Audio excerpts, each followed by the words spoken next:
Hey guys, welcome to the lineup. I'm Abbie Clavio. It is just me this week. Caroline is out sick. We are going to recap in crash course super fast mode the past few weeks of MLB postseason because things are getting good. I'm also, before anyone says anything, for our listeners, I'm wearing a Yankees hat. If you're watching, you can see me. That was stupid. Ignore me. I'm wearing this in shame. Don't even worry. I'm aware. But it was fitting for our topic today.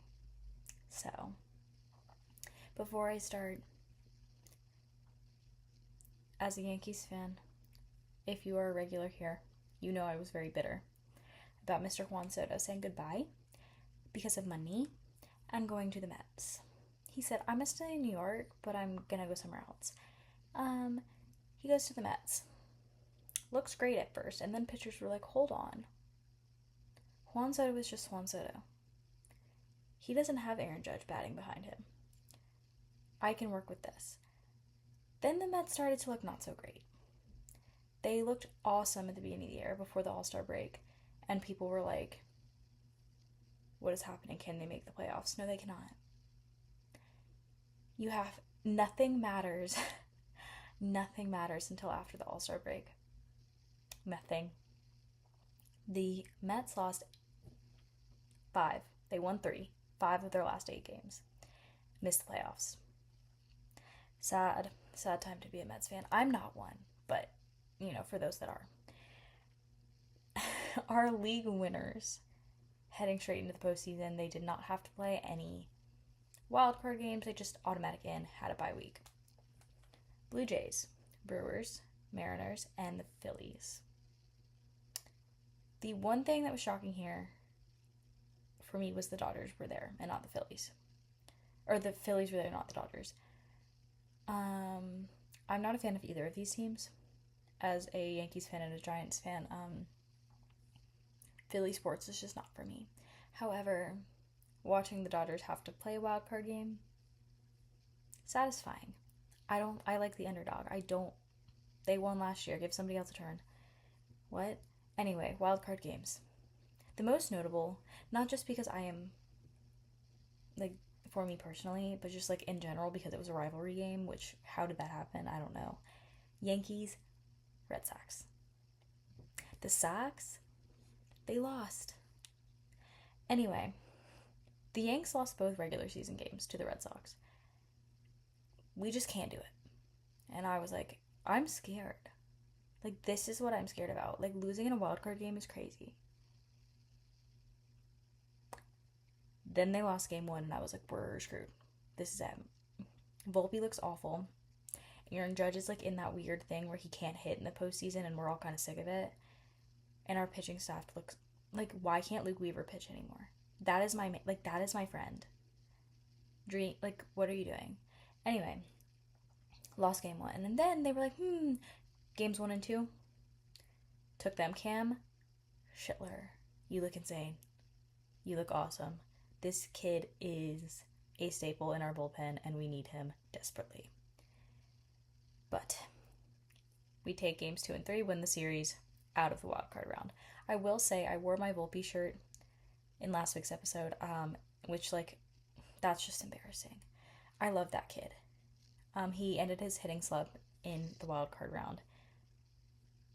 And then after that, he did not look so hot. Something's wrong. Fix your hitting. We love you. However, you look garbage. And the Sox missed the postseason yet again. And all is right with the world, for now. The Dodgers fans did not suffer at all in the wild card round. It looked like a scrimmage. The Reds got 2-0. Took the series right away. Tigers and Guardians were our last series. Oh, I'm sorry, Cubs and Padres. Yawn. The Cubs did great. 2-1. Played all 3 games. Ultimately, the Cubs just looked better, which I kind of expected at this point. They did also look better in the regular season. Tigers and Guardians. The Tigers beat the Guardians. One notable thing, though, for the Guardians was that Chase, the louder, please don't come for me. He's straight out of JMU. He got his first MLB hit. Super wholesome. If you haven't seen the video, his whole family was there. It was awesome. I love stuff like that. You know that. We both do. It's just being an empath and like living the emotion of sports. After the wild card round, we have our ALDS and our NLDS. This is our American League deciding series and our National League deciding series. Up to 5 games for each series. You never want to play game 5. Never. That's like exhausting and awful and miserable. However, both sides of the ALDS bracket, there's 2 games, or 2 matchups, went into a deciding game 4, which means that some team won 2 games, one team won 1. Now, the team that has the upper hand has the advantage going in. They have to win this game and then they're in. Otherwise, they're playing game 5, and again, nobody wants to play game 5. We're gonna get really into this for me because the hat. So everyone get really comfy. I'm gonna get really comfy too, and my camera's gonna move in a minute. Yankees, Blue Jays. I have my notes on my phone. A lot of them. Get ready. Their game 1, the Yankees looked like off. There's just no other way to put it. There's no other thing. Like, I don't need to explain anything else. They just looked so bad. And Aaron Judge again. Like, why are we chopping at air? There's nothing there. We're swinging at the dirt. Your strike zone is massive because you are the biggest man on the planet. That's not true, but you know what I mean. This dude is huge. Freak athlete. Why are we chopping at dirt? Get your shit together. It was awful. Game 2. Now, game 2 is really personal for me in a lot of ways. 1, I need my Yankees to win, right? But then, the Blue Jays were like, no, Abbie, don't do... We're putting somebody on the mound that you, like, love. You have a personal connection to, right? They said, everybody meet my close personal friend, Trey Yesavage. Trey Yesavage is East Carolina baseball. This kid is a freak. I watched him pitch while I was in school. I watched him pitch after I graduated. Dude is a freak. I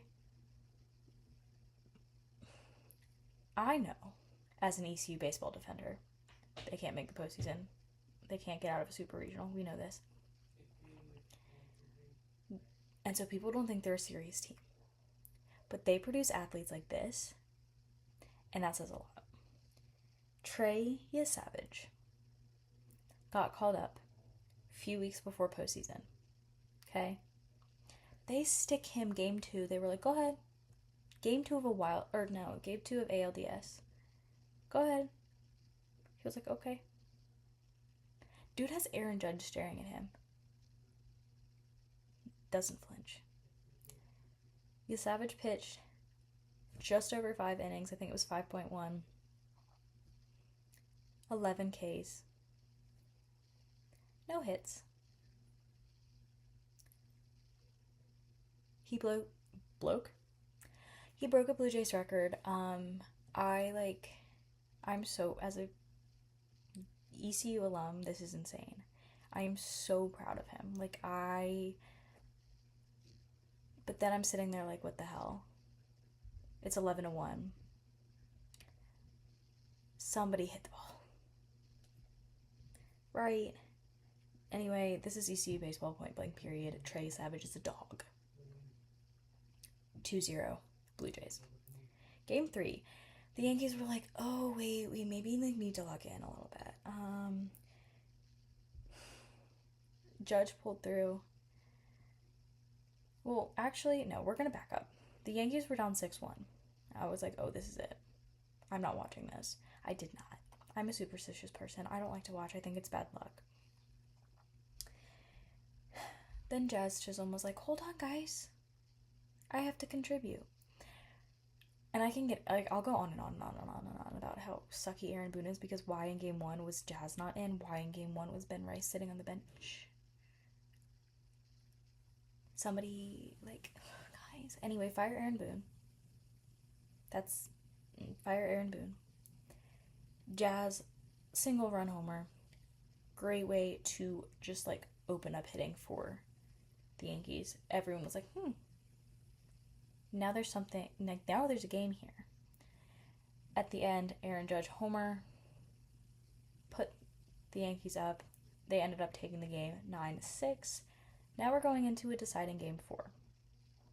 Anyway, fuck my life. Game 4 was awful. Blue Jays pitching. They're just too good, but also Cam Schiller, this isn't your fault. The Yankees need to stop leaving people on base. You cannot have bases loaded and then like stare at the pitcher and be like, man, strikeout looking, strikeout swinging. Do you guys know that this is the postseason?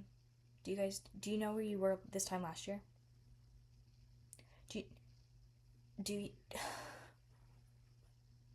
Anyway, that was awful.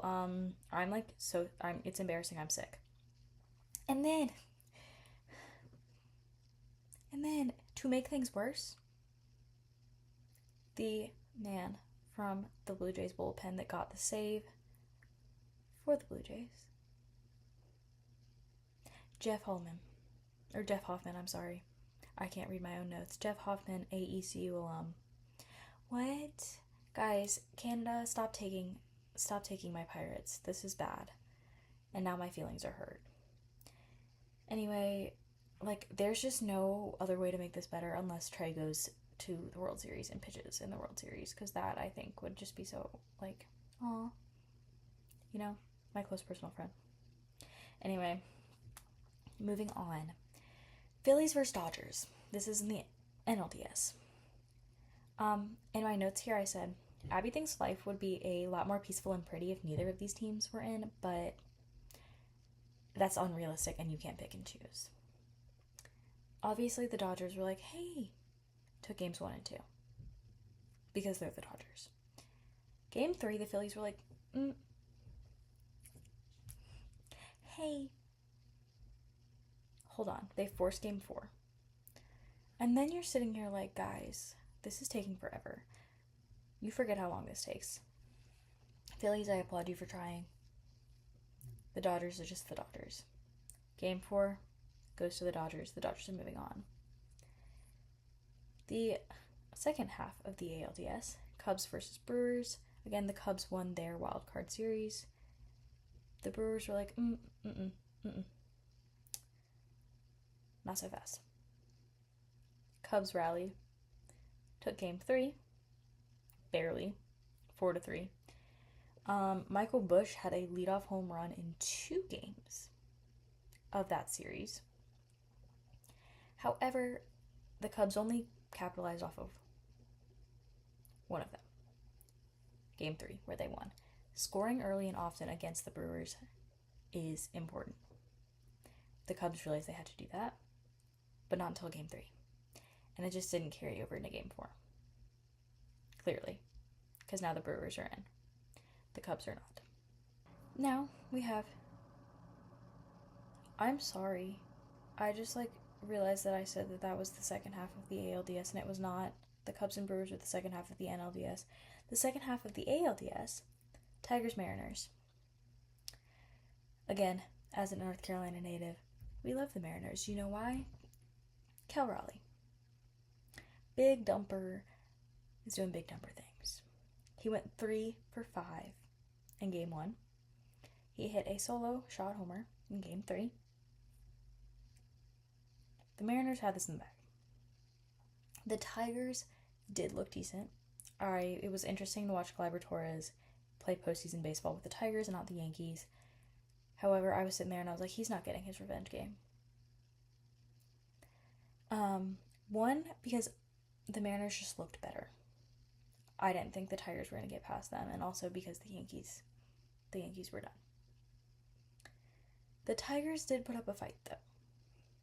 They tied game 4, forced game 5. 2-2, game 5. Now we're like, guys, wrap it up, because we play again on Monday.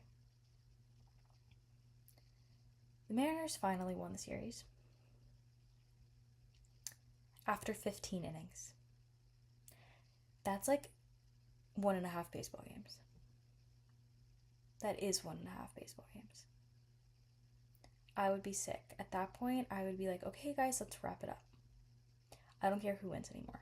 That's exhausting. I'm sitting there like in Raleigh at the bar. Why are you guys still playing baseball at midnight? So sorry. Mariners, congratulations. Actually, can we back up? 15 innings. They played.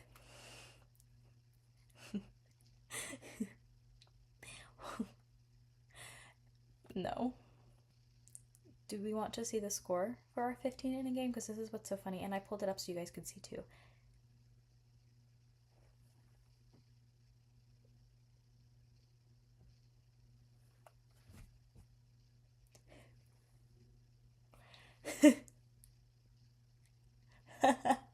"15 innings. I'm like, I could cry. 15 innings for a 2-3 game. The Mariners won 3-2 in 15 innings. Detroit scored inning 1, 2 runs. I'm sorry, inning 6, 2 runs.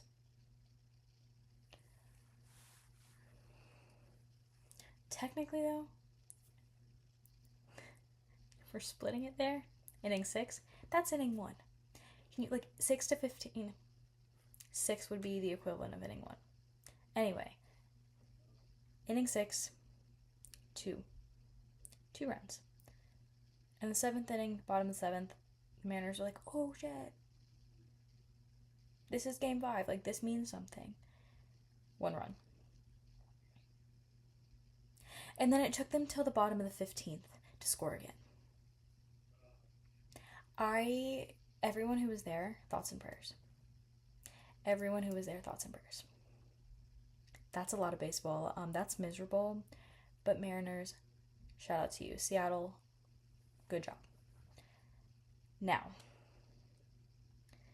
before any postseason game was played, Derek Jeter goes on ESPN and he's like, this is my World Series prediction. He says, Yankees, Phillies. Excluding the Dodgers from that and adding the Yankees was an interesting take. However, Derek Jeter, I understand your bias.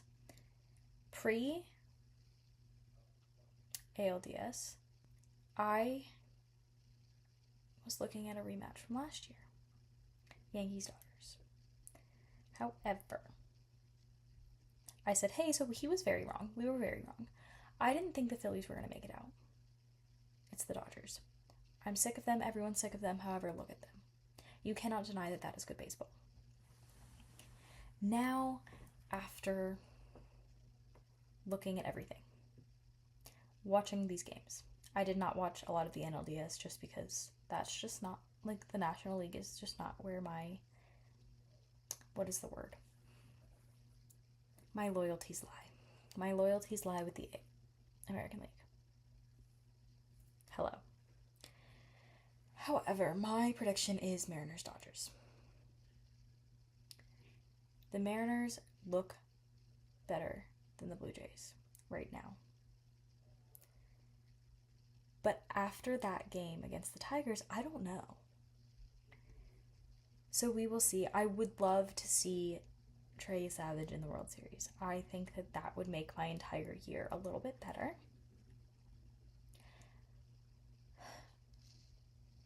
However, the Mariners have been hot at the right time.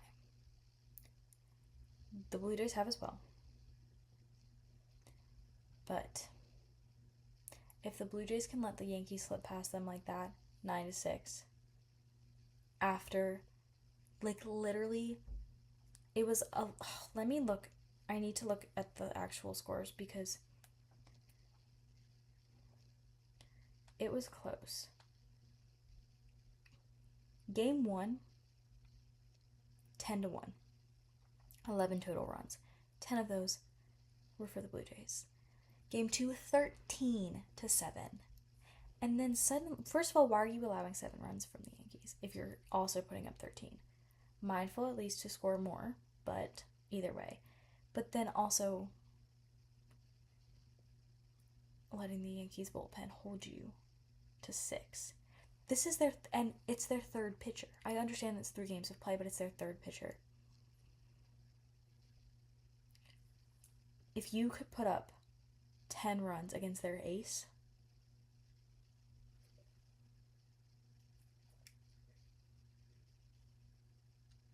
what's going on here? I don't know. As for the NL, the Brewers just aren't there. It's the Dodgers. I want the Brewers to make it past so bad, because I think that teams like that, like Seattle or even Toronto, over teams like the Yankees and the Dodgers is interesting. It's like the NBA playoffs this year as well. And you're like, what are y'all doing here? Same thing. Like, what are y'all doing here? And then there's the Dodgers. Fingers crossed, I would like to see an upset. That would actually make my entire life. But I don't know if it'll happen. Caroline also says, low-key good for them about our Mariners. And Cal Raleigh, big dumper. Again, North Carolina represent. If you're going to go all the way, go all the way. That is, that's all I got for you guys right now. It's a lot easier to make this a 30-minute episode when I've got somebody sitting next to me and we talk and we giggle and then we make a joke and then we like kind of get sidetracked a little bit and start talking about like Carolina athletics. The only way we would talk about Carolina athletics is if our close personal friend Vance Honeycutt got called up, but the O's didn't even make the postseason. So there's that. That's all that I have for you guys. I see. This is why I don't do broadcasts. This is why I write.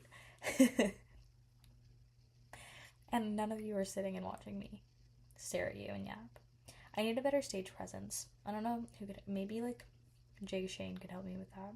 Y'all know who Jake Shane is. Brittany Broski. If I like lounge a little bit and start like telling you about my love life. All right.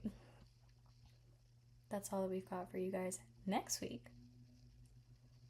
Next week, I think we will be returning to everyone's favorite subject at this time of year. College football and NFL. I would like to give a massive, huge shout out to my New York Giants who beat